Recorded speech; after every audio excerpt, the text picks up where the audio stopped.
Gør det her noget? Hvad gør det her? Det her, det Er det zoom? Det er Er det fokus? i fokus.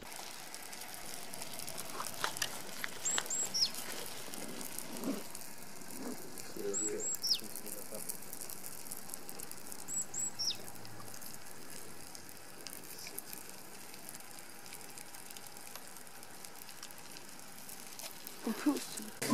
Skal jeg bare sidde her? Det er fint. Okay, vi filmer. Ja. Skal jeg være sådan, Hubert, ej hvor sjovt, at de kom ind ad døren. Så er det jeg spiller lige lægge guitar. min guitar til siden. Ja. Kører vi? Ja, vi kører. Hej Laurits. Hej Hubert. Har du det godt? Ja, det har jeg faktisk her. Jeg har lidt tømmermænd, men jeg har det faktisk meget godt. Hvad lavede du i går?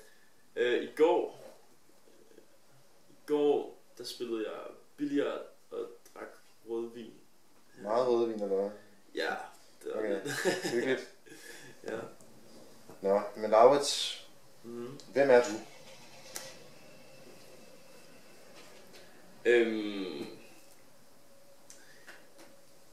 Det er et godt spørgsmål.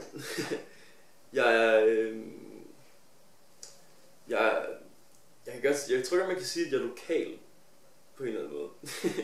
Jeg er møn lokal, og jeg har selv gået i skole her, Stege-skole, og så har jeg gået i gymnasiet her, og så har jeg været ude at rejse en hel masse sådan nogle ting. Så jeg har været på eventyr i sådan 1,5 år, har jeg været ude at rejse, og så er jeg kommet herhen til ungdomshuset, og så er jeg bare begyndt at lave ting her.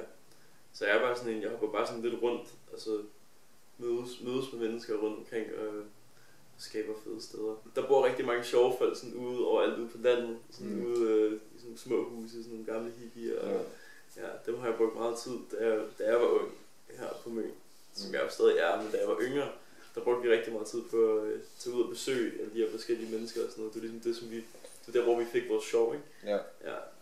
Hvor gammel er det, du er nu? Jeg er 21 nu. 21? Ja. Så det er ligesom inspirationen af hele sådan lokalmiljøet, der har givet dig sådan motivation til at starte dit eget hernede på en eller anden måde? Sådan. Ja, det kan man godt sige. Men jeg synes ikke, at det er mig, der har startet det her overhovedet. Nej. Det er jo mig og så en hel masse mennesker, som er gået sammen og har startet det her. Faktisk 4 år siden nu, at det hele begyndte. Jeg tror, jeg har været med i 3 år.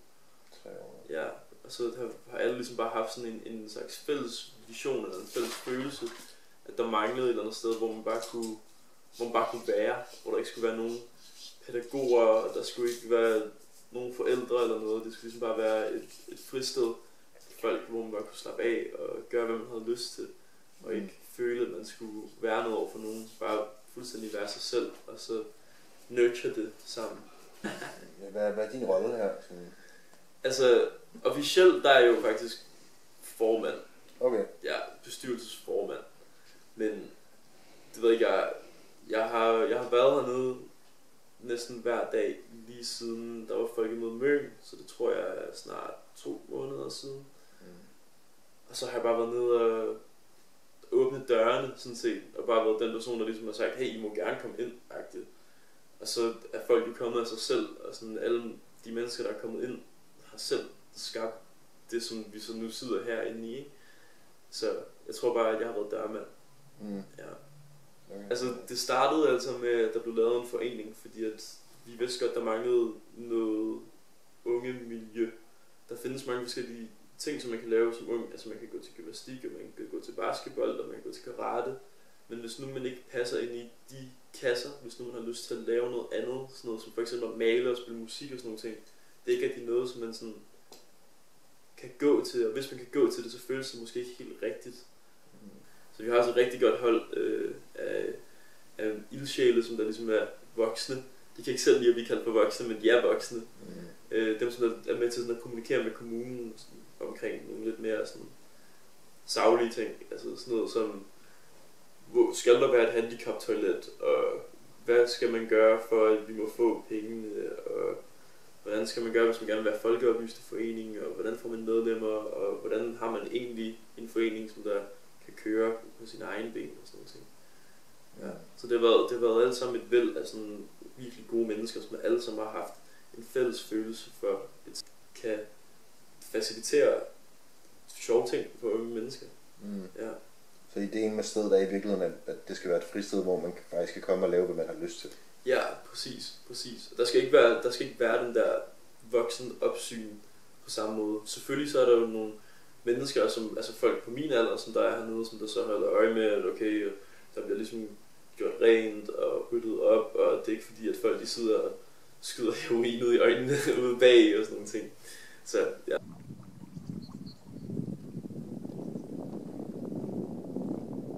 Hej. Hvem er du? Jamen, jeg hedder Gitte, og jeg er faktisk født her på Møn. Jeg er 62 år. For at gøre en lang historie meget kort, så er jeg selvstændig her på Møn, som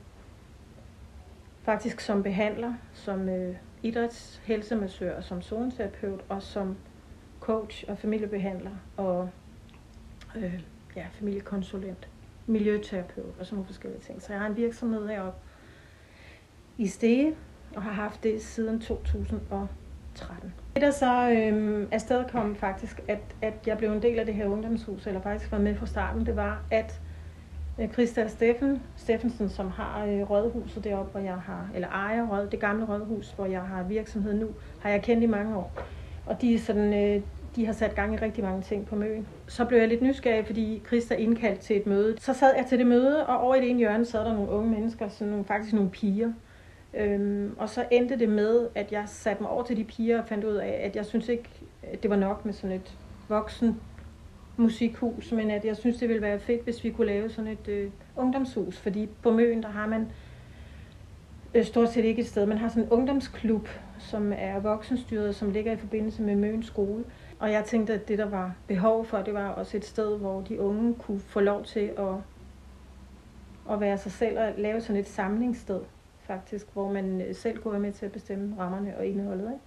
Når man viser unge tillid, så tager de den også, og så kan de faktisk godt tage ansvar. Men hvad synes du om resultatet af ungdomshuset? Altså, er du tilfreds med, hvad det er blevet til? Jeg er meget tilfreds med, hvad det er ved at blive til, fordi okay. det er jo ikke blevet sådan helt til noget. Altså, i princippet er det jo, altså det man kan mærke, når man kommer herned, det er jo, at der er noget liv, og der er nogle fede unge mennesker, der er i nærheden, som har lyst til at bruge huset, og som også gerne vil tage ansvar for, at det her det kommer op og køre. Og mit håb er jo, at det er alle unge på kryds og tværs, og med forskellige baggrund, og altså en kæmpe stor, bred diversitet, der mødes hernede, så man kan give hinanden noget, fordi alle kan jo give hinanden noget, vi kan lære noget hinanden alle sammen. Jeg føler, visionen for det her sted, det er, at folk, der kommer ind, de skal ikke kunne føle sig begrænset på nogen som helst måde. De skal bare vide, at det her, det er et stort brainstorm sted, hvor vi i fællesskab kan finde ud af noget sjovt at lave. Hvad enten om det så er, at vi spiller en koncert et eller andet sted, eller vi holder fællesmiddag, eller vi sidder og skralder, eller vi laver en blaffe-konkurrence, eller hvad end det skulle være. Så skal det bare være et sted, hvor idéerne bare kan løbe fuldstændig crazy, og så mere end det. Fordi så kan man bare skabe noget virkelig fantastisk, tror jeg, for både sådan kommunen, hvis man skal snakke om det på den måde, men også bare sådan for de mennesker, som der bor her. Der skal ligesom ske noget sjovt. Og det handler også om, at de unge, de skal vide, at de unge, de er her. Fordi der findes vildt mange unge på Møn.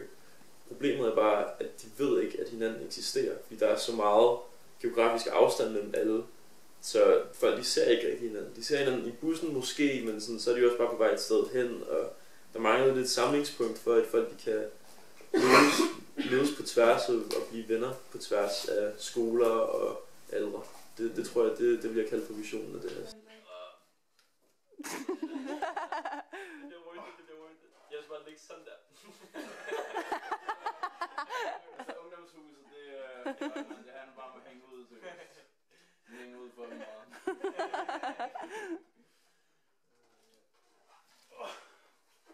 Hej Thor. Hej Hubert. Ja, vil du fortælle lidt om dig selv? Hvem er du? Ja, altså... Jeg ved ikke, jeg har hørt mange adjektiver til at beskrive mig før fra andre. Men jeg tror, at det bedste, jeg nogensinde hørte, det var nok frigænger. Frigænger? Ja, lidt ligesom bare at vandre fra sted til sted. Opleve, hvad man så end gør på ens vej. Ja. er jeg havnet her på Fiskestræde 118 i et ungdomshus. Ja, det virker virkelig som et sted, hvor der er frihed. Og når jeg siger frihed, så mener jeg bare, sådan min betegnelse af frihed er, at man ikke skal have nogen omtanke om man gør noget rigtigt eller forkert. Jeg tror, det er min frihed her. Mm. Det er folk, sådan, det er mennesker, som er åbne, og jeg føler at være åben nu til dag, så måske fået en lidt løs betydning, det ord, fordi at stort set alle er åbne nu til dags, men virkelig sådan oprigtigt at være åben for alting næsten, du ved. Hvis vi lige pludselig alle sammen beslutter os for at løbe ud i en skov eller lave en svedhytte, du ved.